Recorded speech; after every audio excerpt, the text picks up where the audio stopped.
Un chico que tenía un montón de posibilidades, un montón de puertas en la vida, que haya terminado así. De ese seno familiar nació un asesino despiadado, el Gusano Menocchio, el asesino de las 1000 caras.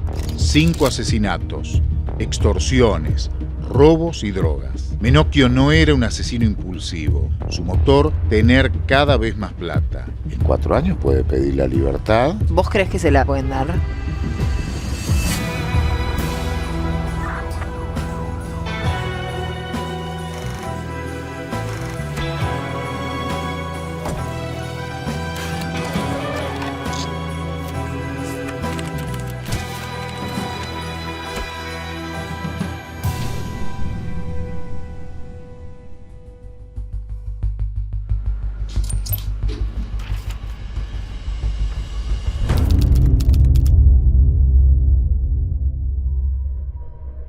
Luis Raúl Menocchio, que también lo llaman el hombre de las 1000 caras, el gusano.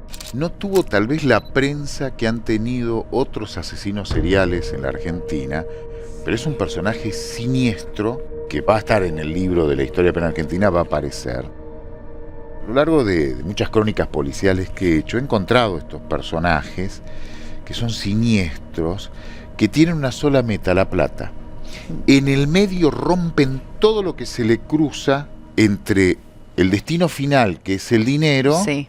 y el poder. Si tienen que matar a su propia familia, Barreda, por ejemplo, lo hacen.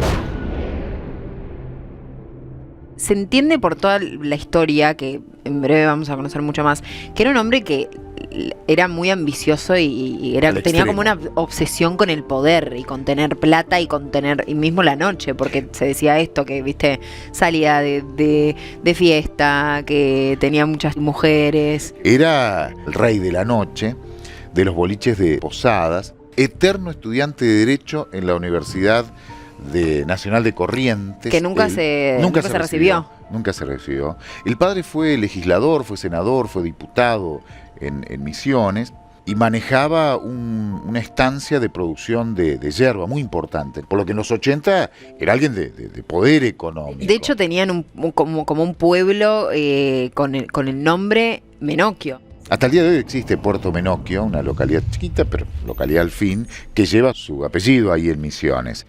Pero justamente en la década del 80, la familia y todo el imperio Menocchio entró en quiebra por una estafa que hizo el padre del gusano. Todo este cambio de estilo de vida empezó a potenciar la personalidad y la ambición del gusano por más plata. Más allá de la importancia de la familia en Misiones y todo el poder que tenían, hubo momentos donde se picó todo. O sea, es que hay algo que no está en su antecedente, porque obviamente no se lo pudieron probar. Él tuvo un primer socio, siendo joven, que fue asesinado a tiros. Y nunca se lo pudieron probar. Siempre se dijo, pudo haber sido él, pero no se sabe. No se sabe. Y el gusano Menocchio desaparece para siempre de Posadas. Se va a Paraguay, sí. Se va a Encarnación, del otro lado del río. Y ahí empieza con su actividad empresarial comercial, que siempre estuvo vinculada al mundo del delito, siempre.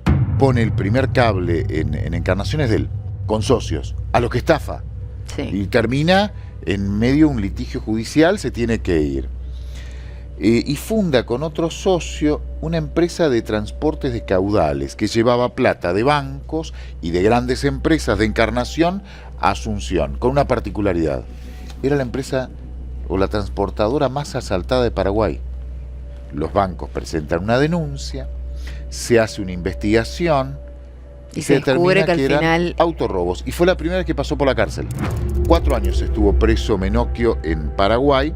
Cuando sale, se transforma nuevamente en un hombre de la noche, vinculado al narcotráfico no probado, pero sí al dinero sucio. Y ahí aparece esto.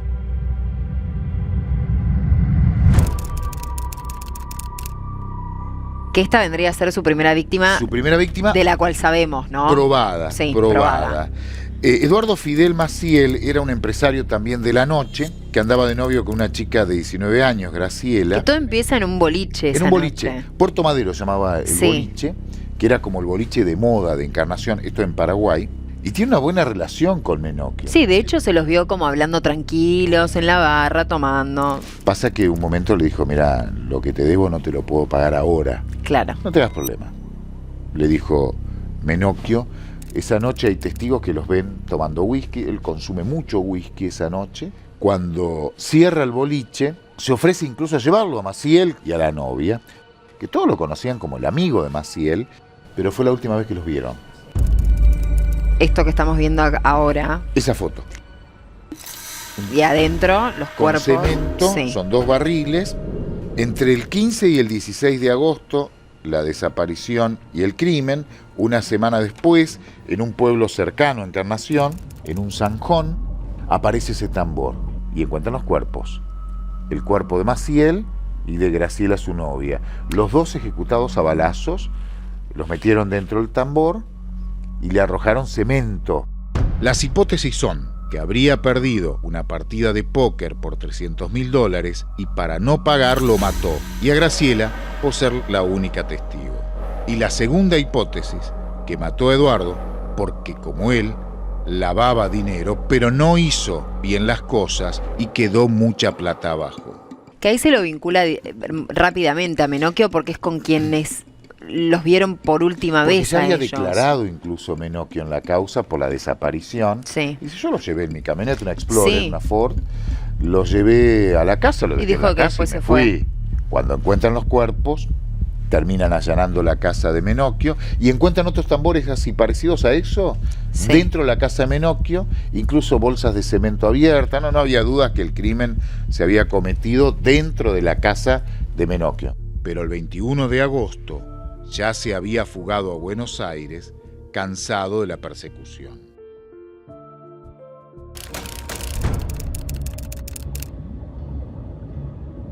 Me da mucha intriga esto que pasa después de este primer asesinato, que es que él se fuga y se dice que cuando él vuelve a Argentina, ahí empieza un poco todo lo que le dio el nombre, el asesino de las 1000 caras, el gusano, que es que se dice que él empezó a hacerse cirugías estéticas para que no lo pudieran reconocer, que esta de hecho es una de las fotos.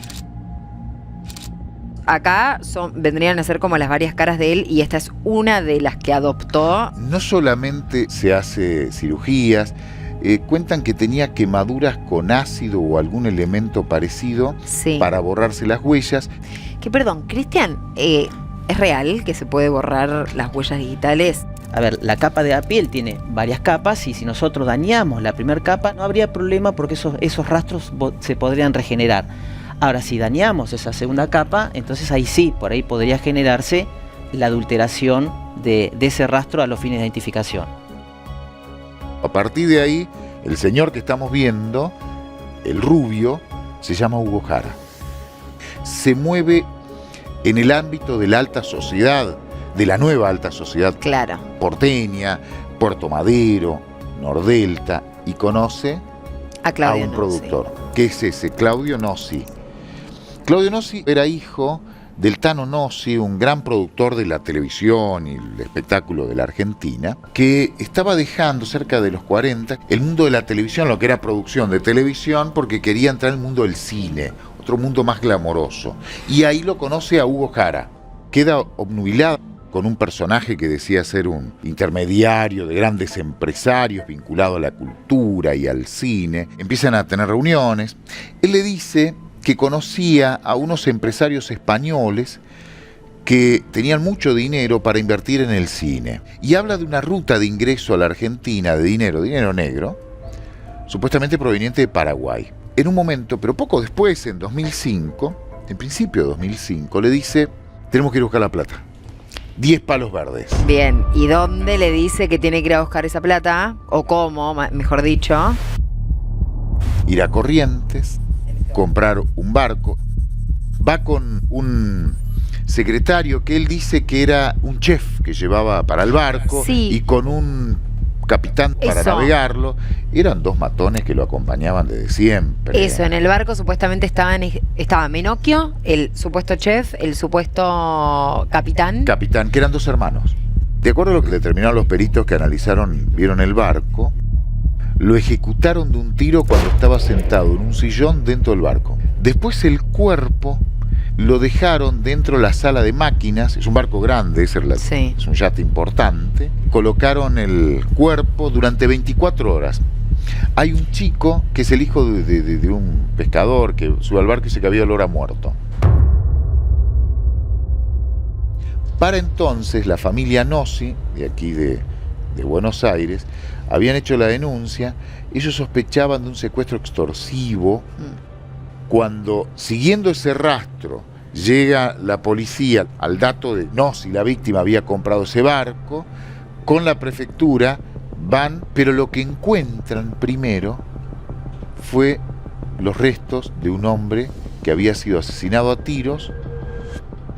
Le habían atado un ancla en las manos y otra ancla en los pies. Lo subieron a un gomón que tiene el barco. Ese gomón navegaron unos metros y arrojaron el cuerpo en el agua. Tuvieron mala suerte. No midieron la profundidad de ese lugar donde arrojaron el cuerpo y lo arrojaron sobre un arenal. Cuando bajó el agua, el cuerpo quedó expuesto y lo encontró la policía. Que de hecho decían que estaba muy difícil de reconocer porque estaba súper mutilado por los pescados. Y descompuesto, claro, por los pescados. Se decía que los pescados le habían comido como los ojos, que lo pudieron reconocer por los tatuajes que tenía. Por un par de tatuajes solamente, porque el cuerpo estaba muy maltratado por los peces, ¿no? Por esa zona del río Paraná. Cuenta la historia que la lancha de prefectura sufre un desperfecto técnico. Tiene que ser remolcada por el yate del asesino. ¿Qué?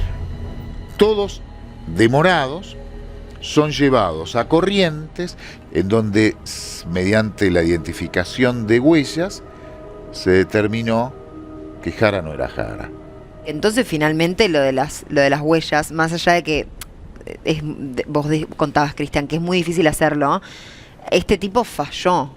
O sea, se puede reconocer una huella aunque esté, a ver, no quiero decir medio borrada, pero que esté como maltratada, por así decirlo. Sí, porque, a ver, en ese rastro de origen papilar, cuando uno está en un lugar X, ¿no es cierto? Y buscando esos rastros del agresor, los agresores, del victimario, no encontramos a veces un dedo completo, una mano completa, encontramos fragmentos, ¿no es cierto? Hay partes en el proceso de identificación que no solamente alcanza con ese dibujo. ¿Qué necesitamos? Lo que nosotros le llamamos características o minucios o particularidades, que son los famosos puntos característicos. Que eso termina, de alguna forma, completando el proceso identificatorio. Y eso tiene que estar muy bien rotulado, pero con esa huella de un vaso, tal vez una persona pase muchos años en la cárcel. Por eso la importancia de lo que tiene que ver el levantamiento y la metodología, como decía Pablo, claro. O sea, convengamos que con esto, ¿no es cierto? Si después termina dando una identidad... Por ahí podés pasar toda la vida preso por eso. Exactamente.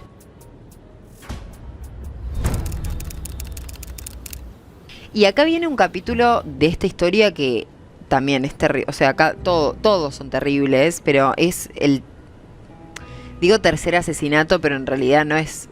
O sea, es el tercer asesinato. La tercera saga. La tercera saga, claro, al menos. 4 años sin sentencia, sin juicio, terminó la prisión preventiva. Y pese a lo que hizo, alias el Gusano, fue liberado, sin antes recibir una condena por el asesinato de Nossi y todavía con el pedido de extradición a Paraguay que nunca se hizo.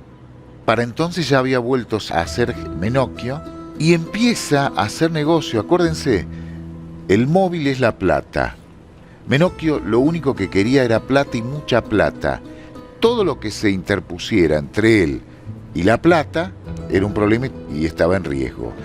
Ahí aparece don Manuel Roseo, una especie de leyenda dentro del mundo agropecuario. Juan y Manuel Roseo, 2 hermanos, tuvieron una industria textil muy grande en la ciudad de Buenos Aires. En los 70 venden todo y le compran a Jorge Born, de Bunch y Born, una estancia que se llama La Fidelidad, que tiene 250.000 hectáreas. Sí, era gigante. No sé si la más grande del país. Del norte al menos, claro, la más grande. No sé si hasta el momento, pero en su momento... Enorme.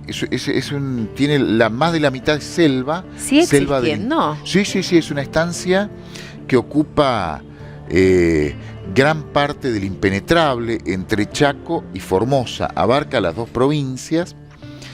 Parte de esa estancia hoy forma parte de una reserva natural nacional y otra parte sigue perteneciendo a privados. ¿Y qué los une a Menocchio y a Manuel? En el caso de Manuel, el tener plata. En el caso de Menocchio, la ambición de plata. Lo empieza a visitar, primero intenta hacerse amigo, intenta comprarle el campo. Ya tenía un plan, evidentemente. Después lo empieza a amenazar. Que, a ver, lo amenaza de manera anónima, no le Sí, o sea... sí, amenazas concretas, le empiezan a llegar, vendé o vendé. Él no vende. Roseo lo exterioriza, entonces le pide a un abogado que empiece a buscar si no había escrituras falsas. Ok.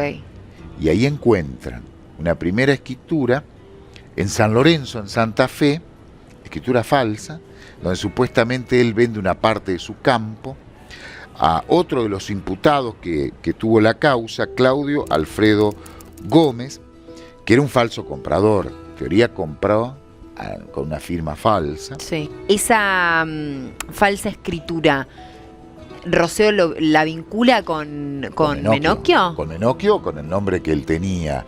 No queda claro todavía, y nunca va a quedar claro porque las víctimas no pueden hablar, lamentablemente, con qué nombre se presentaba él. Tal vez un nombre falso. Lo cierto es que averiguan y hay otras escrituras falsas, encuentran una escritura falsa de otro pedazo de campo en Formosa, otra en Corrientes, en todas aparece Menocchio. Okay. Finalmente se hace la denuncia por falsas escrituras y eso lo lleva a la muerte a Roseo. Un día, en la casa de Roseo, encuentran dos cadáveres, el de Roseo y el de su cuñada, que fueron brutalmente asesinados. Sí, porque se sabe que hubo como una sesión básicamente de tortura. Posiblemente para que firmen escrituras, que no firmaron. Claro. Dedos quebrados. A ella la habían encontrado como con 4 bolsas alrededor de la cabeza. Maniobras de asfixia. Sí. Finalmente los asesinan a ambos. Y fue cuestión de tiempo que la justicia de Chaco, poco tiempo, una investigación rápida, llega a Menocchio, a Claudio Alfredo Gómez y otro tal Salvador Borda. Finalmente fueron todos detenidos y por el último doble crimen, Menocchio recibió condena perpetua. Está cumpliendo una condena en la Argentina, está cumpliendo 2 cadenas perpetuas, 2 reclusiones perpetuas, que son 35 años, por los hechos ocurridos en la Argentina, porque finalmente después el juicio por gnosis se hizo y lo terminaron condenando, lo metieron en un régimen cerrado, lo mandaron a Rawson, en la Patagonia, en donde hoy está detenido. Paulo, ¿se sabe qué dice la gente que lo conoció adentro de la cárcel? Si todavía aún teniendo estos supuestos contactos que se dice que tiene, sigue moviendo dinero. Lo que hemos averiguado lo ubica a Menocchio como un personaje. Uno porque es un personaje muy conocido, otra por la edad, porque generalmente los presos son mucho más jóvenes que él, y básicamente por el comportamiento. Sigue siendo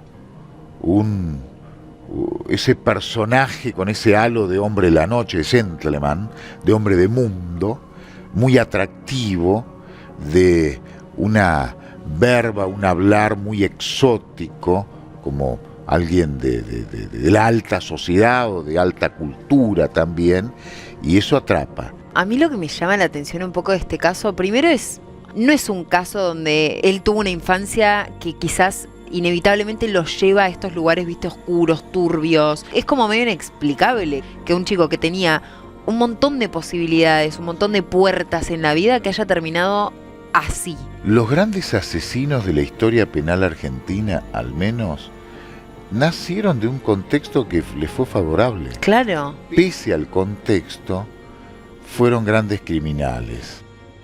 Y de ese seno familiar nació un asesino despiadado. Con un datito más. A ver. No sé exacto porque él dice una fecha y dice otra en cuanto al nacimiento. El más probable es que haya nacido en 1959. Eso te da 66 años. ¿Sí? Sí. Año más, año menos, te estás por ahí. En 4 años puede pedir la libertad. ¿Vos crees que se la pueden dar? Posiblemente tenga la convicción o la certeza, que ojalá no se cumpla, de que va a volver a estar en libertad.